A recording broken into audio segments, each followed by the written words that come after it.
بہتر ہے، فیاض نے کہا اور کھڑے ہو کر سلیوٹ کیا اور کمرے سے نکل آیا۔ ساتھ ہی وہ سوچ رہا تھا کہ رحمان صاحب نے آج جس نرم لہجے میں گفتگو کی ہے اس کا سبب کیا ہے۔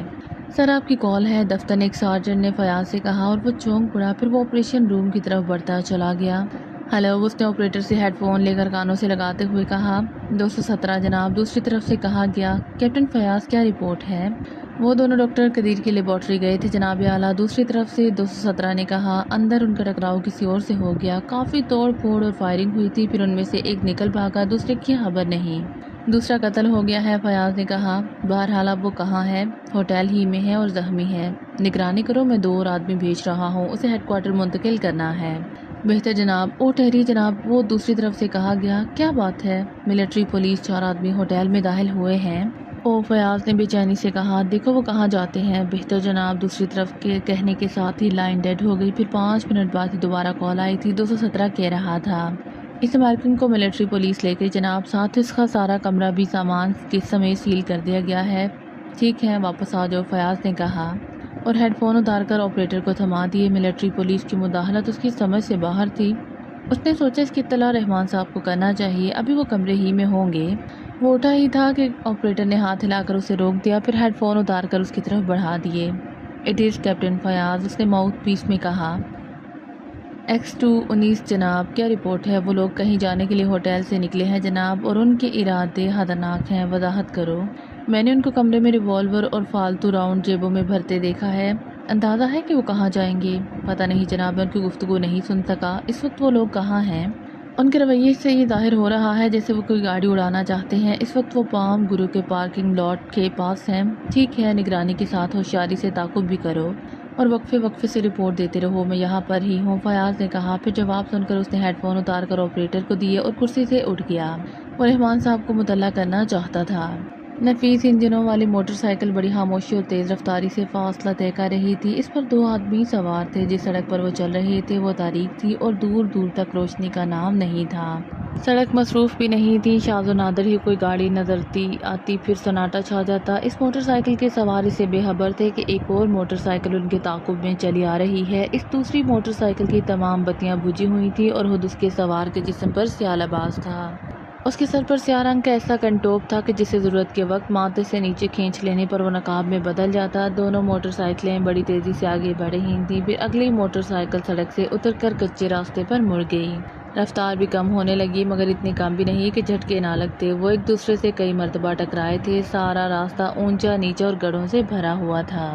سڑک ہی پر کیوں نہ چلتے رہیں، ان میں سے ایک نے کہا۔ اگر مرنا چاہتے ہو تو سڑک سے چلتے ہیں، دوسرے نے جواب دیا۔ کیا مطلب؟ پہلے نے پوچھا۔ پر تم کہنا کیا چاہتے ہو؟ یہ ہے مسٹر راج کہ سڑک سے جانے پر ہم چوہوں کی طرح پکڑ لیے جاتے، پران سنگھ نے کہا۔ وہاں راستوں کی نگرانی یقینی طور پر بلیک ڈیتھ کے آدمی کر رہے ہوں گے۔ کیا تم کو یقین ہے کہ ڈاکٹر کی لیبارٹری پر بلیک ڈیتھ کا قبضہ ہو چکا ہے؟ ہاں، پران سنگھ نے کہا۔ 2 گھنٹے قبل جب میں یہاں سے واپس گیا ہوں تو ایک بلیک ڈیتھ کے ممبران راستے کی ناکہ بندی کر رہے تھے۔ اس کا مطلب ہے؟ راج نے پوچھا۔ کیا وہ لوگ ڈاکٹر پر قبضہ کرنے کے بعد ایجاد لے کر فرار نہیں ہو سکتے تھے؟ ہو سکتے تھے، مگر اس وقت جب کہ ایجاد ان کو مل چکی ہوتی تو کیا وہ لوگ ایجاد حاصل نہیں کر پائے؟ میرا اندازہ یہی ہے، جب ڈاکٹر ان کے قبضے میں ہے تو ایجاد کا نہ ملنا سمجھ میں نہیں آتا۔ معاملہ کچھ ٹیڑھا سا نظر آ رہا ہے، پران سنگھ نے کہا۔ ڈاکٹر ہسپتال سے لیبارٹری واپس آ گیا تھا، یہاں اسے ایک امریکن کی لاش ملی تھی۔ کیا یہ ان دونوں میں سے ایک تھا جن کی نگرانی تم کر رہے تھے؟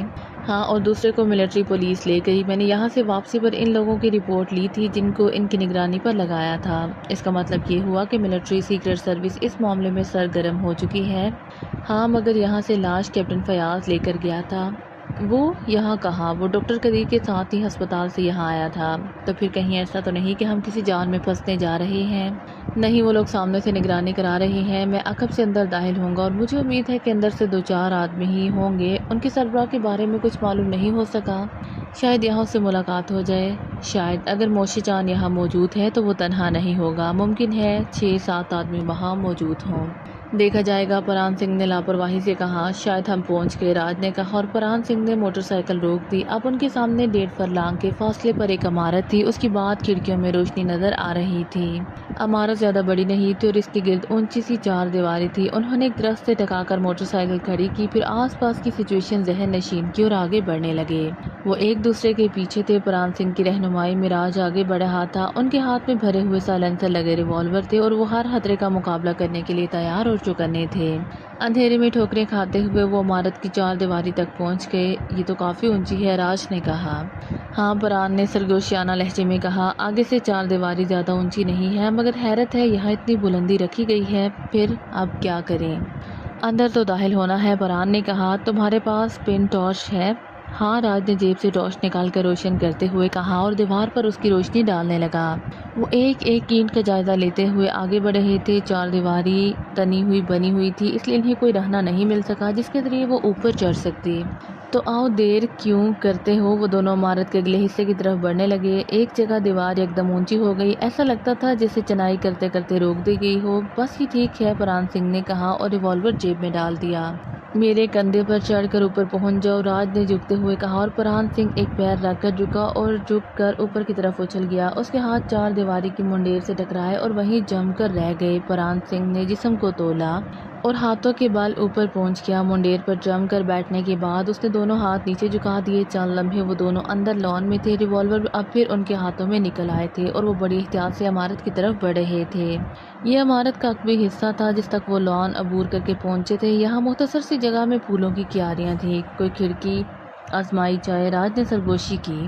کوئی حرج نہیں، پران نے کہا، دوسری صورت میں پائپ استعمال کرنا پڑے گا۔ راج نے ایک کھڑکی پر ہاتھ لگایا، اندر سے وہ بند نہیں تھی۔ ایک پٹ پر ہاتھ کا دباؤ ڈالتے ہی وہ اندر دب گیا۔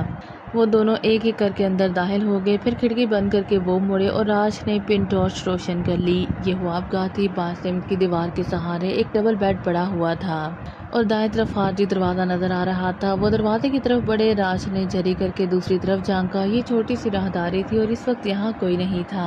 پوری راہداری روشن تھی اور اس کے اطراف بنے ہوئے کمروں میں سے 1-2 روشن تھے۔ البتہ راہداری کے سرے پر تیز روشنی ڈالی اور ایک بڑا دروازہ کھلتا نظر آ رہا تھا۔ وہ دونوں راہداری میں نکل آئے اور آہستہ آہستہ بڑی احتیاط اور ہوشیاری سے آگے بڑھنے لگے۔ یہ تو لیبارٹری ہے، راج نے سرگوشی کی۔ خاموش رہو، پران سنگھ نے کہا اور اندر جھانکنے لگا۔ کمرے میں صرف ڈاکٹر قدیر ہی کرسی پر بیٹھا نظر آ رہا تھا۔ اس کے علاوہ بظاہر کمرہ خالی تھا۔ پران سنگھ کچھ دیر سوچتا رہا، پھر اس نے راج کو اشارہ کیا اور دونوں ہی اچانک بڑی تیزی سے اندر داخل ہو گئے۔ ساتھ ہی پران سنگھ کے منہ سے نکلا تھا، اپنی جگہ سے ہلنا مت ورنہ بھیجے میں سوراخ ہو جائے گا۔ کون ہو تم؟ ڈاکٹر قدیر نے چونک کر ان کی طرف مڑتے ہوئے پوچھا۔ جو کہا جا رہا ہے وہی کرو، پران سنگھ نے سرد لہجے میں کہا۔ تمہاری موت ہی تم کو یہاں کھینچ کر لائی ہے، ڈاکٹر قدیر نے ریوالونگ چیئر سے اٹھتے ہوئے کہا اور اسی لمحے پران سنگھ کی انگلی کا دباؤ ٹریگر پر بڑھ گیا۔ ٹھوس کی آواز ہوئی اور گولی ڈاکٹر کے بالوں کو چھوتی ہوئی عقبی دیوار میں سوراخ کر گئی۔ اب اگر حرکت کی تو گولی کھوپڑی میں سوراخ کر دے گی، پران سنگھ نے سرد لہجے میں کہا۔ ٹھیک اسی لمحے ان دونوں کی پشت پر لاتیں پڑیں اور وہ اوندے منہ فرش پر جا گرے۔ راج کا سر فرش سے ٹکرایا تھا جبکہ پران سنگھ نے گرتے گرتے کلا بازی کھائی تھی اور سرکس کے بازیگر کی طرح بڑی تیزی سے نہ صرف اٹھ کھڑا ہوا تھا بلکہ اب ڈاکٹر قدیر اس کی گرفت میں مچل رہا تھا۔ اب گولی اس طرح چلاؤ پیارے کہ وہ ڈاکٹر کا سینہ توڑ کر میرے سینے میں گھس جائے، پران سنگھ نے سامنے کھڑے ہوئے تینوں اسٹین گن بردار کو دیکھتے ہوئے کہا اور وہ تینوں مچل کر رہ گئے۔ اسی لمحے سے فائدہ اٹھاتے ہوئے راج اٹھ کھڑا ہوا تھا۔ اس نے پھرتی سے اپنا اور پران کا ریوالور بھی اٹھا لیا تھا۔ پران سنگھ آہستہ آہستہ ڈاکٹر کو گرفت میں لیے پیچھے ہٹ رہا تھا۔ یک بیک اس کے سر پر ضرب پڑی اور وہ چیخ پڑا۔ ذہن پر تاریک سائے یلغار کر بیٹھے تھے۔ وہ کسی مدہوش شرابی کی طرح لڑکھڑایا اور ڈھیر ہو گیا۔ راج نے ریوالور گرا کر ہاتھ اٹھا دیے۔ وہ بڑی کینہ توز نگاہوں سے اس آدمی کو دیکھ رہا تھا جس کی اسٹین گن کا کندھے پر پران سنگھ کے سر پر پڑا تھا۔ وہ بھی اب بڑی خاموشی سے اس کے عقب سے آیا تھا۔ جس وقت راج اور پران سنگھ عمارت میں داخل ہوئے، بلیک زیرو ان کے قریب ہی پھولوں کی کیاریوں کے پاس گھاس پر لیٹا ہوا تھا۔ ان کے اندر داخل ہونے کے بعد بھی وہ اسی جگہ لیٹا سوچ رہا تھا کہ اندر جانا سود مند رہے گا یا نہیں، نہ جانے اندر کیا صورتحال پیش آئے۔ وہ چند لمحے سوچتا رہا، پھر اٹھ کھڑا ہوا۔ اس نے اندر جانے کا فیصلہ کر لیا تھا۔ مگر وہ اس کھڑکی سے اندر نہیں گیا تھا جسے وہ دونوں گئے تھے۔ وہ آگے بڑھتا چلا گیا۔ اکبی دروازے سے آگے بڑھ کر اس نے ایک کھڑکی کو آزمایا، وہ بند تھی۔ پھر دوسری، تیسری، مگر اس طرف کوئی کھڑکی کھلی ہوئی نہیں تھی۔ بلیک زیرو چند لمحے سوچتا رہا، پھر مڑا ہی تھا کہ اپنی جگہ ساکت کھڑا رہ گیا۔ چپ چاپ کھڑے رہو۔